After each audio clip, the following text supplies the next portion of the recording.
Анан ошол заманда деле, ошо Ибн Кайымдын заманында деле карабайсыздар, кээде адам ыхлас менен чынчыл, ошол чын эле мен өзгөрөйүнчү, мен оңолоюнчу, жакшылыкка кайтайынчы, өзүмдү колго албасам мага эч ким келип кылып бербейт экен деген бир чынчыл адамдын суроосу болгон.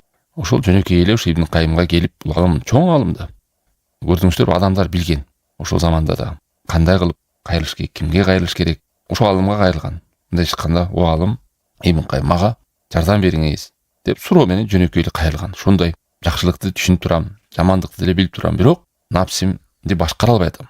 Жамандык нерседен арыла албай атам. Бүгүн арылайын десем, кайра эртең түшүп кетем.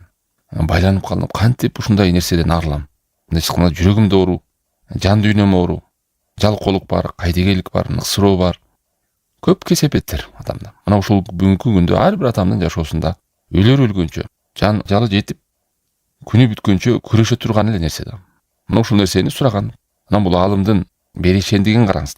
Ошол суроосуна мындай чыкканда бир китеп жазып туруп берген да. Ал жөнөкөй китеп эмес, ушул китеп өзүнчө багыт.